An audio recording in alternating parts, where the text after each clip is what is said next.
Let's close as we always do here. Go quickly around the Inside Politics table. Ask our great reporters to give you a sneak peek into their notebooks. Dan Balls?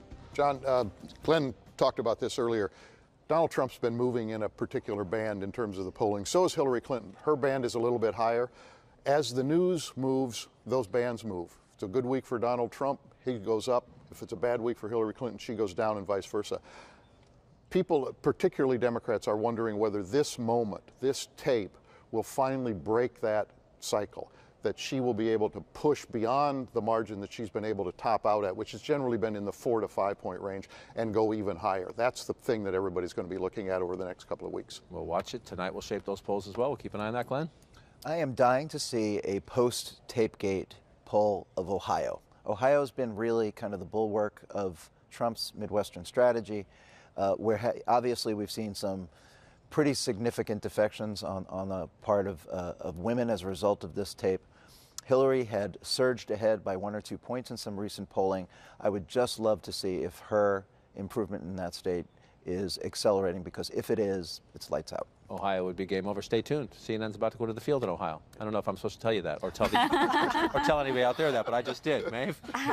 Nevada. We saw a brief clip of this at the beginning of the show, but Dr. Joe Heck, who's in a very tight Senate race out there, went out on stage yesterday and denounced Donald Trump and got booed over and over again.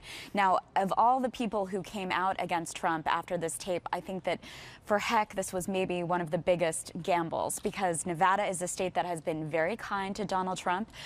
It's very close there. It's very difficult to poll, and it'll be really fascinating to see, with Hillary Clinton headed out there this week, whether or not he can hang on in that close race. Fascinating one. Could make the difference, too. That one could be the difference. A lot of people think as we move west through the up and down Senate races, Nevada could do it. Nia?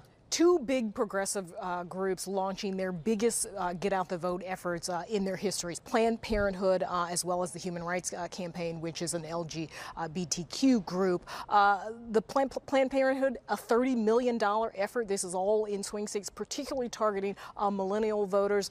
And in terms of HRC, they are very much targeting swing states as well. North Carolina, they want to do 400,000 voter contacts in that state, which is going to be neck and neck, I think, down to the wire. And this goes to show of the organizational strength, I think, of the left compared to the right, which is very much kind of in shambles at this point in terms of figuring out how to support Donald Trump. Final 30 days, the nuts and bolts matter most. I'll close with a little Pellis intrigue from my conversations yesterday.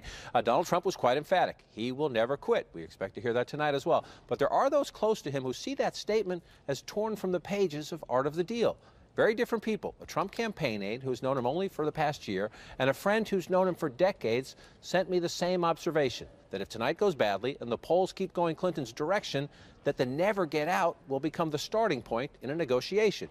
Now, both noted Trump said long ago if the polls tanked, he'd consider quitting.